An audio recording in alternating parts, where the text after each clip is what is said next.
get started, my name is Rick Tubbs, and I'm going to be your congressman. Thanks so much for coming tonight. It's great. I'm getting used to the acoustics. It's echoing back. Right about there. Yeah. That was interesting. All right, I'm going to stand here. But anyways, we are out there running hard, and these town halls are one of the ways we're reaching out directly to the voter, trying to earn your support, giving you a real chance to look at me and where I stand, who I am, real intimate kind of setting, give you a chance to ask questions. And before the night is over, when you're going home, my hope, my desire, my goal is that you will be absolutely convinced, one way or the other, that I'm the person that you want to vote for or not. So that is the goal tonight. I'm going to talk a little bit about why I'm running, my stance on some of the issues that I think are real important. I'll give you some real solutions that I see that we can do from Congress to help our country along, and talk about the campaign, why I think I can win, which is kind of exciting. And then I will open it up to your questions. And this is a smaller group, which is just fine. I like the small and the bigger. Whether it's 100 or 150 people or 15 here tonight. I think these are great because you get a lot more time to talk to us. So I will hang around a little bit longer for you. But go ahead and I'm Lieutenant Colonel of the United States Air Force Reserve. I am fortunate enough, I'm blessed to be my unit's commander, C-17 unit at Travis Air Force Base. And 23 years next month I've been in the Air Force. And whether it's being bred or experience or trained, I've always been a leader in that world. And one of the things that I think is very important as a leader is to provide the people that are following you is vision and purpose for what we're trying to do. So I'm going to start out with those two things, because as your congressman, I would see myself as a leader, not only a leader of this district, but a leader in our country. So let me start out with vision and purpose. Vision, simple, to win in November. You've got to get through June, but to win in November, replace a liberal Democrat, John Garamendi, with a conservative Republican, Rick Tubbs. That is the goal, the vision of what we're doing. And part of that is to not carry the load by myself. I cannot do this by myself. There's no way, no how I can. So it's to build a team, a grassroots team, of individuals and people that care about this country and the direction it's going, and that believe in what we're trying to do, and bring them into the team so that we all do this together. And that's the only way it's going to get done. So as you're sitting there listening to me tonight, I'd like you to ask yourself, do I want to join that team? Purpose. Here's where I get into issues. Some of the issues or the reasons why we're going to go ahead and put all this effort in, and the sacrifices that my family's been making. Ooh, Heather, I think you were talking about the family, right? Being part of it. Why we're doing this. If I'm going to be your congressman, the very top priority I have, the number one reason you're going to vote for me is because I'm going to Washington to balance this federal budget. Good. Yeah, good. Yes. Exactly. All right. Done. $1 trillion in debt every year with no end in sight is what we're looking at. It's what our people in Washington are doing. It is unconscionable to me. And if it's Obama's budget that has no end in sight, and I will give John Garamendi the quote here, when I was in a debate with him earlier in the week, he said even the Paul Ryan's budget will take 40 years to balance. I did a little bit of research on that, and the best number I came up with was 2025 that it would balance with under Paul Ryan's budget. Now that's assuming certain things, but I'm going to sit here and stand here and tell you that I want to balance the budget in 5 years. And then I want to pay off the debt. By the time we get there, it'll be $20 trillion of debt. I want to pay that debt off in a 30-year mortgage. And I'll give you some more insight on how we're going to do that. But that is my vision for our country and what I think we can do. Now, how do you get there? You got to raise revenue, cut spending. How do we raise revenue? Not raising taxes. And this is a chance that I get to add some things after 2 debates. But after talking with John Garamendi for the last couple of nights this week, and his ideas of raising taxes and fair share of the rich, I came up with this idea that, raising taxes is just government admitting that they can't live within their means. They can't do their job responsibly, and they're looking for you to bail them out. Raising taxes is not the answer. Oh, and by the way, the negative consequences of raising taxes is counterintuitive to exactly what we're trying to do. We're trying to grow jobs. That's my answer to growing revenue. Grow jobs. Take the tax takers off that roll and make them tax payers. That's how we grow revenue. And the way we grow jobs, and here's where we're going to get into some of the real solutions that come. It's nice to say grow jobs, and now all of a sudden you think I'm a great guy because I understand you're out of work and you need a job. No, I'm not a great guy if all I do is empathize with the problem. I'm a great guy if I come up with a solution that fixes it. So my looking at how to grow jobs in this country is getting the government on the back of the job creators. And I call it the three-legged monster that kills jobs. The three-legged monster is too high taxation. Right now, where the income taxes are, the Bush tax cuts for income tax, I want to leave those alone. Leave them alone. But on the corporate rate, where it's 35%, the highest in the world, now that Japan finally figured it out and lowered theirs, 35%'s got to come down to 20% in the bill. I mean, 35-20. Give business, big business, the idea that this environment that we're going forward is going to be stable and job creation friendly. I'd like to lower the tax there. Next, regulation. When Ronald Reagan came into office in 1981, we had a worse, if you can imagine, worse setup of the economy with double-digit unemployment, interest rates, and inflation. We were only dealing with unemployment, which is bad enough, but there was a lot more tools or problems in our economy back then. Misery index. The misery index, exactly. And one of the things that Reagan did, besides lowering taxes, was he went after regulations. He dialed those in. And are there any small business owners in the crowd? A lot of entrepreneurs are. Yeah. And regulations are as bad as taxes. They cost you money. And in this current environment, the regulations are coming out of Washington so fast and furious. As a small business owner that's trying to be a good risk manager, you have no idea how much employee is going to next year. Whether it's Obamacare or next regulation, the bank, Dodd-Frank, supposed to loosen up credit, didn't do it because there's a lot of extra fees and things put in, and banks are going to make money, so they're going to make it somehow. So we got to dial back on those regulations. Okay, which ones? Start with Obamacare, and that's my number 2 issue. So we're balancing the budget. I'll just deviate a little bit and talk about Obamacare right now. If you like Obamacare, vote for John Garrett. If you like the increase in your insurance rates that are directly attributed to that bill, Obamacare, then vote for John Garrett. If you like the loss of 800,000 jobs because of that bill, according to the CBO, Congressional office, if you like that, vote for John Garrett. If you like the 159 new agencies in the government because of Obamacare, then vote for John Garrett. If you like the 16,000 IRS workers that are going to be hired to help institute this new health care bill, vote for John Garrett. If you don't, then think about voting for me, because I'm going to go to Washington, and I'm going to vote and work with people in Obamacare. There are some reforms that we need to do in healthcare. Tort reform, for one. I like some of the provisions in terms of making sure you can't be dropped by your insurance agent if you come up sick. I actually like the 26-year rule for the children. Now, especially that I have an 18-year-old. I like some of those, but no kidding, those are going to cost money. We can't say it's going to be cheap. It costs money. So there's other things. In one of our debates, John Garrett didn't like the cross the state tax or competition idea, which I am for. And he as the insurance commissioner, said that will open you up to scam insurance. Well, I will just point to my USA car insurance, which is some of the best insurance in the world, and that's a military, they go to military folks mainly, but it's based in Texas.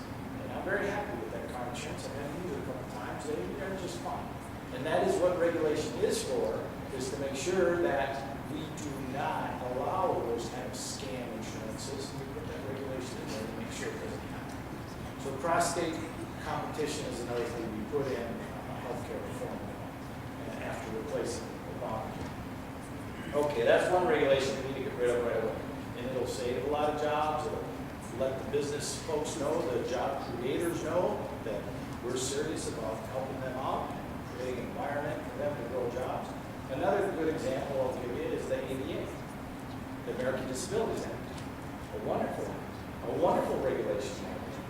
When you think about its idea to help our disabled Americans have easier access to normal life in our society, I think that's a good regulation. Don't get me. Except, then I'll answer the question. What I want to say is what's wrong with it is there is this idea that there's a personal injury lawsuit every time there is an infraction in a business against the ADA. And I've even seen now articles, which I can't believe this. I mean, I've had this little spiel of this solution for quite some time, but now I read another article about drive-by lawsuits. Lawyers just driving by businesses, seeing an infraction and finding somebody to file suit on behalf. And as a smart business owner, you can fight it because you're right, or fight it and try to win, but it's easier to just write the check. It's cheap. And it's costing jobs. And I talked to a restaurant owner in Martinez last time I was running, and he was going to open up a second restaurant in Martinez, 30 jobs.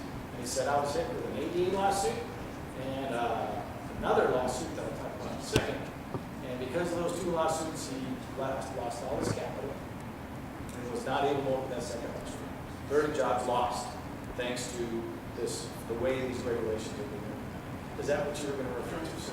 No, I was going to say that the ADA was created to lower the unemployment level of adults with disabilities, and it did just the opposite. It created so much red tape that now everybody's scared to hire the same person that the law was intended to help. Here, I've seen that as well. And there's another side issue, an unintended consequence of these kind of laws, and employers are too worried about being sued, so they find ways to not hire the disabled. Exactly. So we got to look at that. Another way that we kill jobs with regulation, talking with an Exxon engineer, he says, the EPA comes in and says there's a limit of how much heavy metals we can put in our wastewater that goes into open sources. I like that regulation. I think it's a good idea. I don't want mercury and lead in our water and all that stuff. He says, but the problem, and he agreed too. He's like, yeah, I don't mind. The problem is the EPA comes in and tells me how to remove the heavy metals out of our wastewater, and it's always inefficient and it's always expensive. And I can do it a lot better and a lot cheaper if you just let me meet the limit my way instead of doing it the government's way. So let's be a referee in government and not the quarterback, the coach, or actually on the field playing and telling them what to do. Don't tell people how to run their business. We have to protect our environment, our clean air, our clean water. We have to have safe work environments. Absolutely. But actually going in and creating this extra burden from the way we're implementing these regulations, that's killing jobs. We got to stop that. So now you start to see how I'm going to go in there and work on these things. And then the third leg of that three-legged monster is litigation, frivolous lawsuits. And I'll go back to that restaurant owner who fired an employee because he was stealing out of the cash register. Makes sense to me. The guy comes back a little while later and sues for an unlawful termination.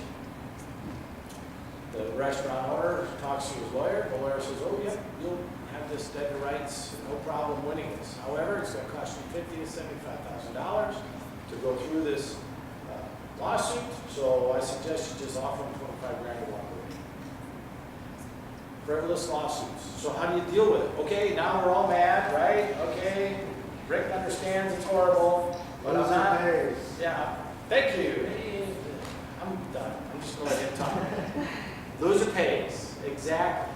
Now, there does need to be a caveat, a caution in there, so that the little guy who does have a reasonable lawsuit against the big guy can't squish him out of existence by overwhelming, right? We can do that. But we have to have a mechanism that I call loser pays, English rule, another way of thinking about it, where you can't just go around suing people, hoping to get something, and never having any skin in the game, never risking yourself. There's lawyers out there right now that say, you don't pay me a thing, and so they're in for free, just trying to get spaghetti to stick to the wall and see what they can get away with. That's just intolerable. It's an abuse of our system. It's not justice. That's a way to get rid of this frivolous lawsuits that's killing jobs. So how do we grow jobs? Some specific examples, certainly a way, a philosophy of how I want to go about it. How can you eliminate those frivolous lawsuits? Well, and that's what I'm saying. If you're going to bring a lawsuit, you're going to pay for the other person's legal bills if you lose. And that's the loser pays rule. So another good example. Had in my hometown, a car dealership, they put on an incredible community event with Ferris wheel and all the rides and stuff, and it was an all-day thing. It was looked forward to every year. They shut down their lot every year, and they didn't make any sales. One couple was coming off the Ferris wheel, and the lady fell. Her own fault. She fell. She gets up, she's not hurt. Well, the fella, and this is from the owner's side, this is his story telling me. The fella comes into the owner's office and says, my wife hurt herself coming off your ride. I want one of the cars on the lot and walk away. Well, this car owner, this dealership owner, he says, no. And they go through a year of litigation. And at one point, he did offer him $25,000 to walk away or some number similar to that. The guy wanted more. And so that made him mad and just fought. And in the end, the lawsuit dissolved. But the car dealer was out, thousands and thousands of dollars in legal bills to fight a frivolous lawsuit. And the way he tells the story, the gal just wanted to walk away and says, no, but the guy pushed the issue. Now, if that fella knew that it was going to cost him money if he lost, if he was going to have to pay a penalty, so that if you're innocent, I mean, you're innocent, somebody comes and drops a lawsuit on you. Oh, so they would have to be, everybody's legal fees on it, years? Oh, yeah. And now, I mean, if it's legitimate, I mean, the guy had a broken board in the Ferris wheel platform, and she fell and hurt herself. Now you're talking about legitimate cause and maybe negligence, and there might be something there. But when you just trip over your own 2 feet, and now you know that it'll cost you nothing to try to go after somebody in our current legal system, it's no risk for you and the innocent plaintiff, right?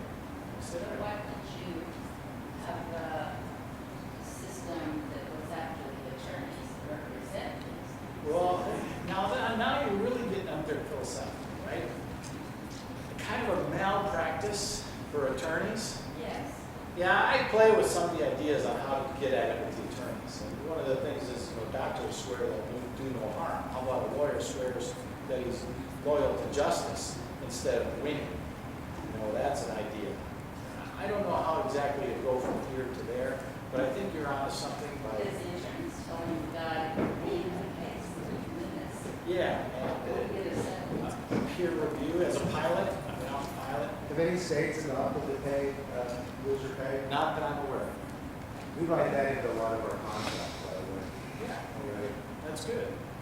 As a pilot, I get peer reviews every year and a half, where I get a check. I mean, my actions are reviewed by other pilots to make sure I'm safe, that I'm doing my job right, and I get critiqued. If I screw up enough, I fail, and if I keep failing, I lose my job as a pilot. It doesn't happen. But peer reviews of lawyers is maybe something. I'm sure they would push back. I'm sure if that was something we were thinking about on our side, with trial lawyers. Yeah, and I think you're onto something. We're thinking about pointing the finger at lawyers as well. So we'll keep that in mind as we go forward and try to fix this. So let me move on here, and then we'll go a little bit more. We do Obamacare. We talked about California water crisis is my third major issue that I want to talk about, and I want to work on as your congressman. We've been sitting on our hands for over 30 years trying to do nothing, really, in increasing our water supply for California. We have three priorities. We have drinking water, we have the Delta for our area, environmental concerns, and we have agriculture. And my solution is to make sure we have enough water for all three, not sacrifice agriculture first, which we did the last couple of years ago in the Central Valley, not sacrifice the Delta, which is next. Because there's more voters down in Southern Cal that think they're drinking water than up here in Northern Cal that care about our Delta. That is my opinion. And I think the Delta is the second to fall off the truck, if you will, and be sacrificed to make sure that we're drinking water. If we ever get to the point 30 years from now that we're short drinking water in California, we're really in trouble. We can't sit on our hands any longer. And leaders come up with solutions. They take the risk. They stick their neck out. They say, this is what I think we should do. Come follow me. Let's do it this way. And they defend their position and convince people to go away. Now, on this water crisis, I see three answers. There are three ways of growing supply. One is increased storage, more dams. Two is recycling water. Why do we put potable drinking water on our lawns and in our industry and things like that, where we can have a lower standard for that type of use? And third, which is expensive, but something that as our cities grow, is desalinization. We've got a lot of ocean water that we can use to turn into drinking water and increase the supply. And for cities like San Diego and LA and San Francisco, those areas, desalinization could be a great increase in supply. Now, that's still not good enough for me. I'm going to plant the flag. Increasing storage, let's build the Auburn Dam. It's been looked at, it's been turned upside down, environmental studies. I know we're all worried about a fault running underneath it, but it's one of the most stable faults in the entire world. Let's build the Auburn Dam. It was half built, quick in 1980. Now it's going to cost a whole lot more money, but guess what? I'm not too sad about that, because with that fault under there and 21st century engineering, we can build a better dam and make sure that it's secure if there ever was a little bit of an earthquake under that dam. And so let's build that Auburn Dam, fill that thing up 700 feet, and that's a whole lot of water for the summertime when it's not raining. And you see all the powder we had for the last couple of weeks just washing out into the ocean, and it could be filling up a brand new dam if we did that. Oh, and by the way, let's not tear down any more dams anywhere. So that's another thing. So again, some real solutions for it. You know, John Garamendi can run a commercial tomorrow. Quick comes as far as Auburn Dam. Yeah. It's okay. And again, leaders, right? Stick the necks out. But at the same time, I'm willing to listen. As I've been on the campaign trail, I've heard ideas that I haven't had a chance to look into yet. But one of the ideas is raise the Shasta Dam by 15 feet. And that the fellow said that'll nearly double the capacity. Let's look into it. Let's see if that makes sense. Another one is the Sykes Dam way up north. I think even north of our district, which goes all the way to Glen County. So I haven't had a chance to research that. But again, okay, let's go look at it and see if that makes sense. So, all right, moving forward. Real solutions, real problems, real solutions. Not just understanding there's a problem, but understanding how to fix it and going forward.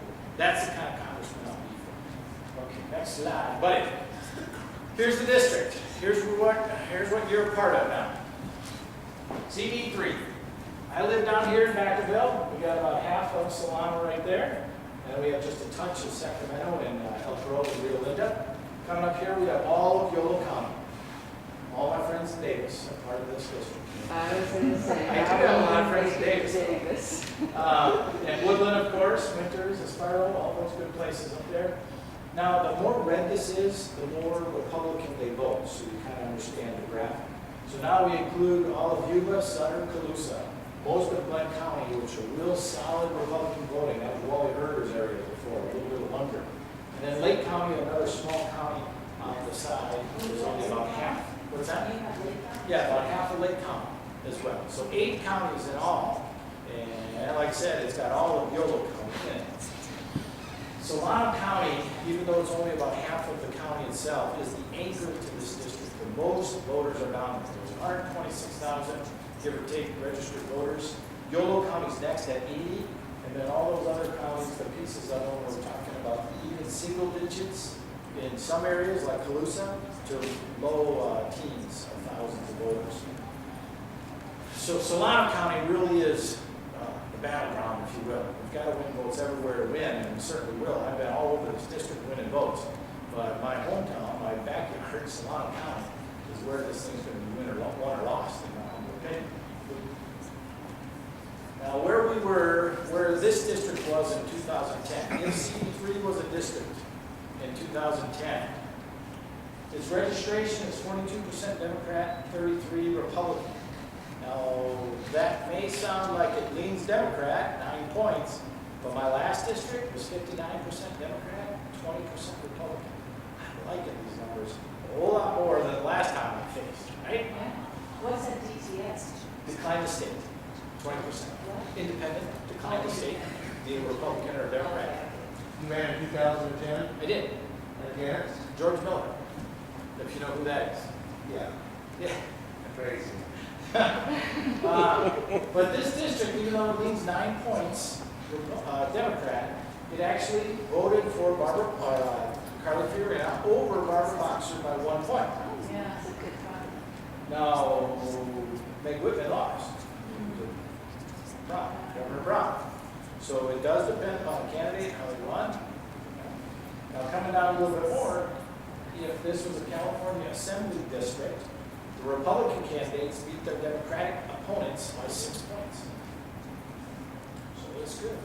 Now, coming down one more line, the Congressional Republican candidates, which I was one of in 2010, lost to their Democrat opponents, which Garamendi was one of, by only 1.5 points. Only about 3,000 votes. Now, another kind of hopeful thing is in 2008, we lost by 11 points. So 9.5 points the other way in one election. That's nice. That's good to see. Things are coming our way. Now, let's take a look at what I did in 2010, which is going to give you even more hope if you're liking what you hear so far anyways. In 2010, I started off with what I call the 5 snowflake snowball. And that was my wife, my 3 kids, and myself, and the little snowball at the top of the hill that started rolling down. Well, as the campaign got rolling, as we did what we did to get out there and get our message out there in this district, we rolled up into over 800 people raised their hand and said, I want to help Rick Tubbs get elected. We had over 1,000 donors to our campaign, raising over $100,000 in what most people thought was an unwinnable campaign. That was 5 times as much as the last 5 campaigns against George Miller combined. In Vacaville, where I live, it's the only overlap from the last district to the school one for me. In Solano County, where Vacaville actually has a registration of 42 Democrat to 34 Republican, very similar to the overall district. George Miller won in 2008 before I ran 54 to 40%, or about 5,000 votes. In 2010, I beat George Miller 57 to 43%, by 4,000 votes, swinging 9,000 votes in a 96,000 populous city. And if you remember the previous slide, Garamendi would have won by about 3,000 votes in 2010 if nothing else has changed. So in just little Vacaville, we swung 9.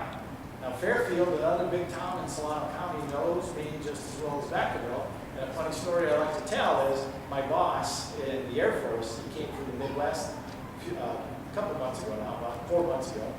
And about the 2nd or 3rd week he was here, I was in his office talking about something. And he goes, and he's looking for a house in Fairfield to live. And he goes, I can't run into anybody in this town that doesn't know your name. And I was thinking about running for Congress at the time, or maybe I'd already decided, no, we had already decided by then. So I was like, good, that's good. I'm glad to hear that. So Fairfield is a town where I expect to pick up at least 3,000 votes, just in that one town. And we're running hard everywhere else. Now, another little thing I'm going to tell you is that Yolo County and Lake County were represented by Mike Thompson, who has the reputation of being a blue dog Democrat, or a conservative Democrat. That's the biggest slide we've ever told right And there. I understand, and I hear that in a lot of places. However, he had that reputation with a lot of people. So they felt comfortable voting for a conservative. And why I think this is important, because when we were campaigning in Lake County, we heard stories about how we like Mike Thompson, he looked out for us. But that Garamendi guy used to live. And so they're looking for somebody else to vote for.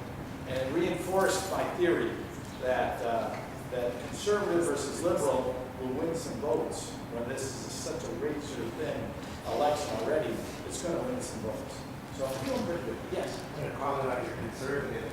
I've been in Yolo County for over 20 years, and I was the first person that I've known, maybe some people in the audience can correct me, that had the spine to use the word conservative on their signs. And I won a year and a quarter ago. Yeah. Well, congrats. Good for you. I use the word fiscal conservative. Yeah, well, and that's what we talked about a lot in this campaign is fiscal conservative. And I'll even go, I'll kind of deviate a little bit more. My solutions, you can count on them being this, common sense, meaning they work. They work today, they work tomorrow. Conservative. Conservative means smaller government, not bigger government. I look to the American citizen, the American entrepreneur, the American worker to be the solution to problems, and not the government. Yeah, there's a role for government. I'm not saying do away with all government. What I am saying is not primary. Smaller government, not bigger government, is conservative. And then third is Constitution. I believe in the Constitution. I think it did a really good job of figuring out how to run government for society. And it's why we're the best country in the history of humankind, is because we had some really smart, blessed folks in the beginning that put together 5,000 years of human experience and lessons and wrote it down, and we started following. And veering away from it is where we start to go down. Now I'm going to veer a little bit more right now. I'm sorry. Usually I stick to this. So I'm going to veer a little more because we went there. This freedom curve is something that I hope is in every child's textbook in the next 10 years. And it is how I describe my philosophy of government, and I think the way our Constitution set it up. In just a picture, Heather, you were talking about a math guy, left-brain guy, right? Well, this is left-brain mentality, but it's from being married to a right-brain wife for 23 years, how I put it in a picture, so it makes sense. And right down here, or on this side, you have freedom. The higher you go, the more freedom you have. Over here is size of government. And so when you have no government, you have no freedom, it's chaos, it's anarchy, right?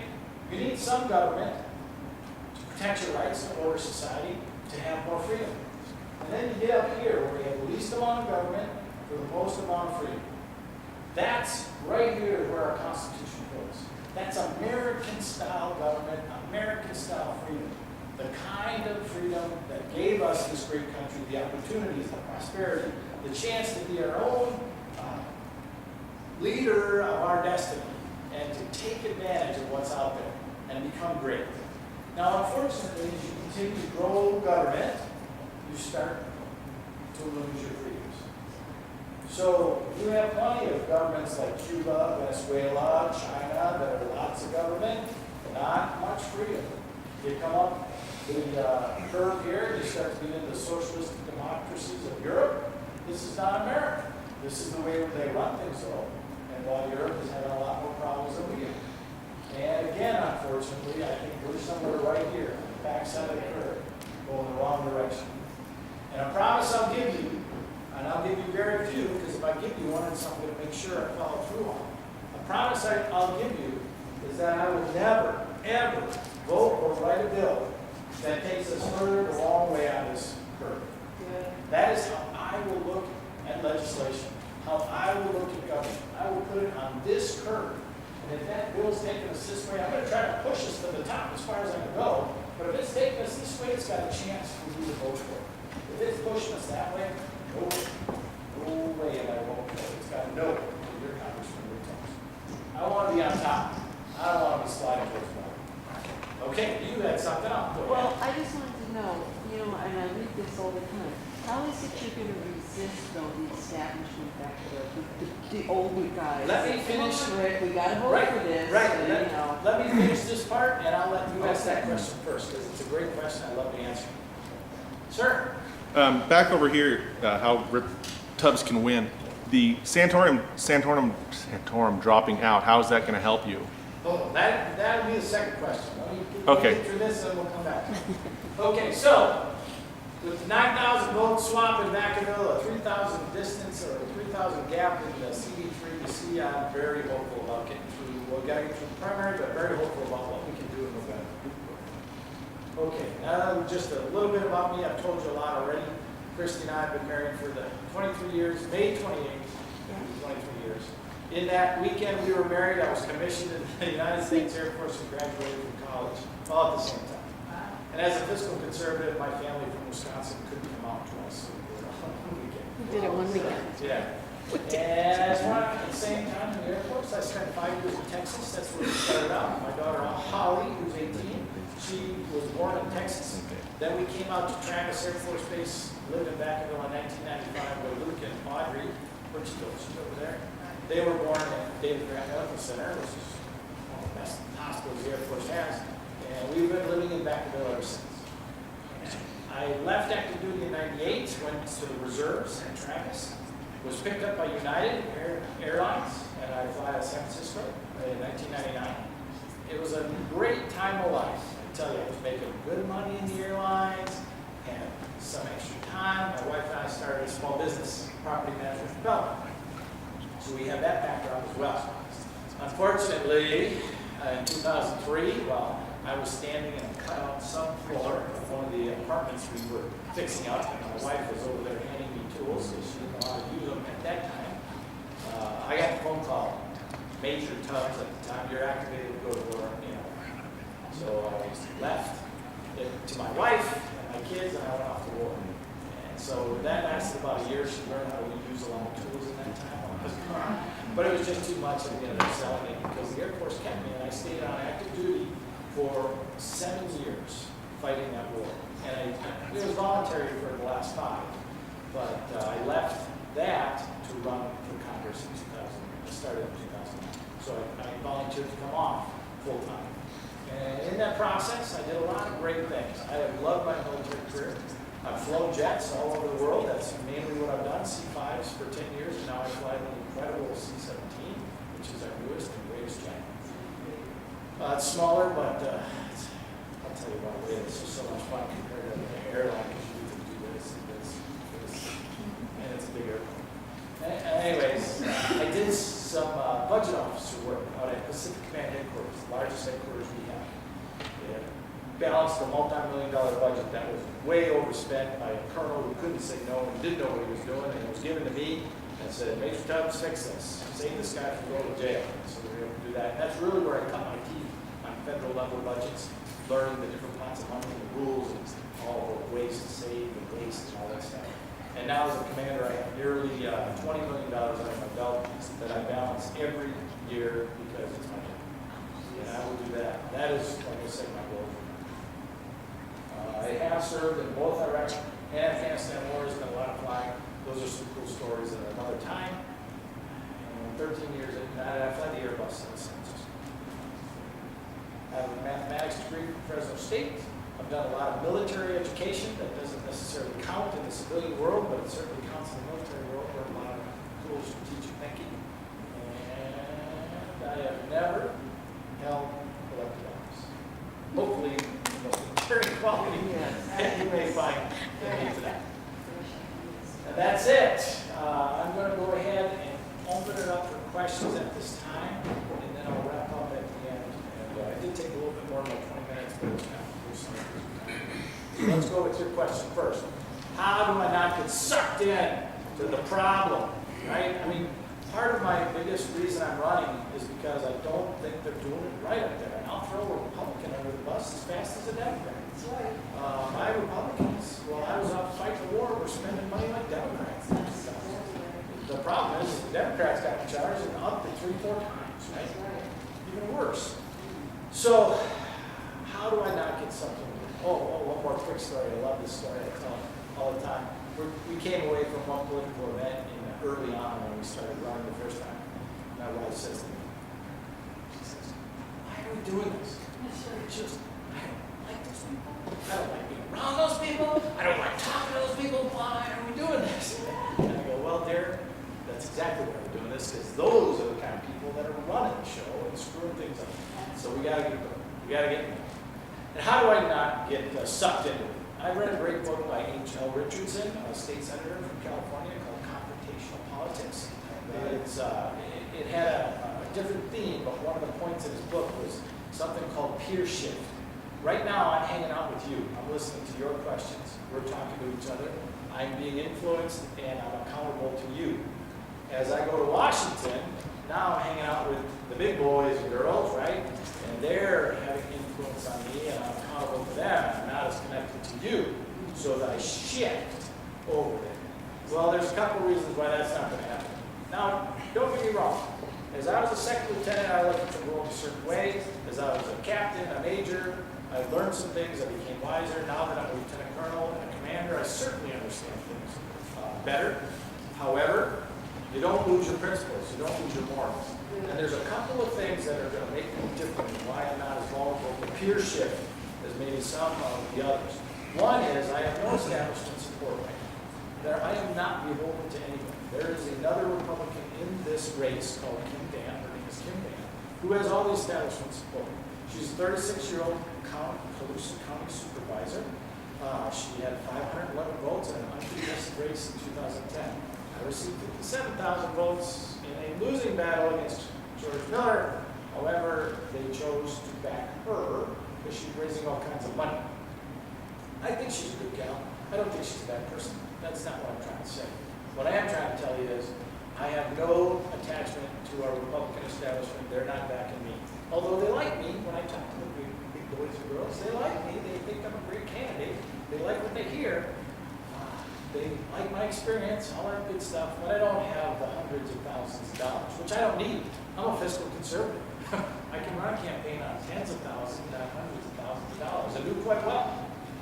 So that's one reason why I'm not beholden to anybody. When I win this primary, we'll be talking to the California Republican Party and National Party and stuff, but they get to come to me on my terms, not me with my hand to them, asking for their help. That's one reason.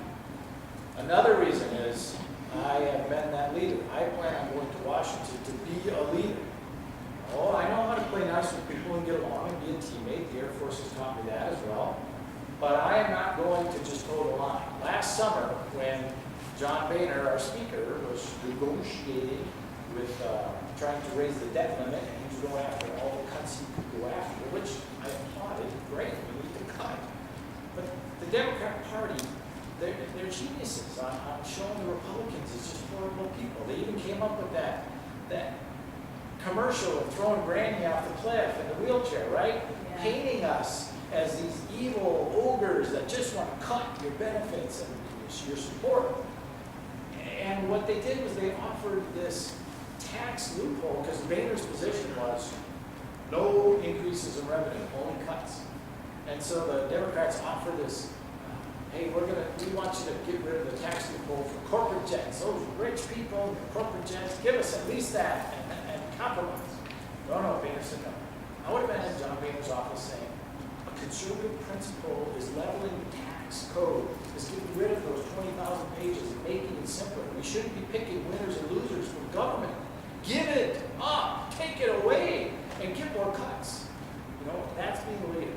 Being true to your principles and making decisions on the principles. It would have been very easy for me to give away that tax loophole on corporate jets because it follows my principles. In my quest to get more government cuts or spending cuts, that would have been a way I would have led. So I plan on being a leader.